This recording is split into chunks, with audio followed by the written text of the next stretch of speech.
Bismillahirrahmanirrahim.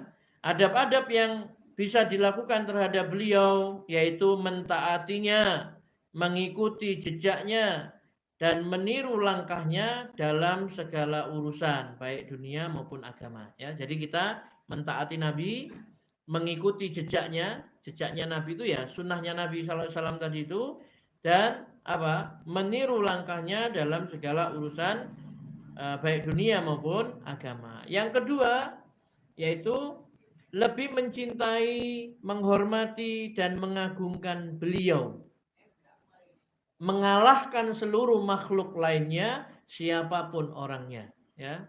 Nah, jadi kita harus lebih mencintai, lebih menghormati dan mengagungkan Nabi Shallallahu Alaihi Wasallam atas seluruh manusia, ya.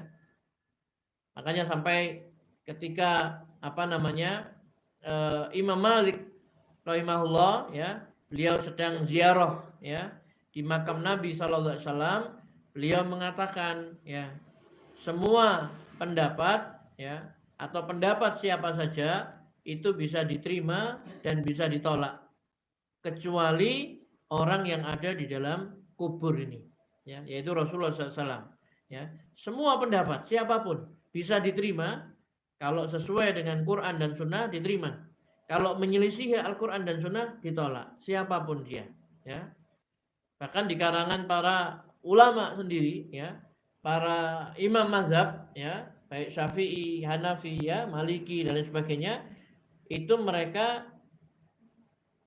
mengatakan, ya, atau menyebutkan di dalam kitab-kitabnya itu, apabila pendapatku menyelisihi, ya, sunnah Nabi Shallallahu Alaihi Wasallam, maka tinggalkanlah pendapatku, ikutilah, ya, sunnah Nabi Shallallahu Alaihi Wasallam. Jadi kalau pendapat beliau ini keliru, menyelisih sunnah Nabi, tinggalkan pendapat saya, ikuti sunnah Nabi Shallallahu Alaihi Wasallam, ya. Atau sebagaimana perkataan Imam Syafi'i, idza sahhal hadis fahuwa madhabi. Kalau sudah sahih satu hadis, itulah mazhabku, ya, itulah mazhab. Jadi mazhabnya Imam Syafi'i ini adalah hadis sahih. Kalau ada hadis sahih, ikuti, itulah mazhabku. Jadi kalau mendapati perkataanku menyelisih sunnah Nabi Sallallahu Alaihi Wasallam, tinggalkan pendapatku, ikuti sunnah Nabi Sallallahu Alaihi Wasallam tadi. Kemudian yang berikutnya adalah mengagungkan nama beliau dan menghormatinya ketika nama itu disebut, ya, yaitu kita bersolawat, ya, mengucapkan salam kepada Nabi Shallallahu Alaihi Wasallam.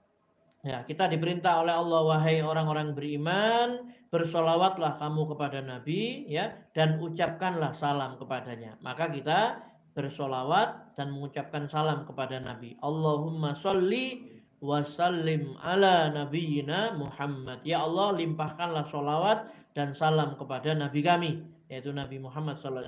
Satu kali kita bersolawat, maka Allah akan bersolawat kepada kita 10 kali.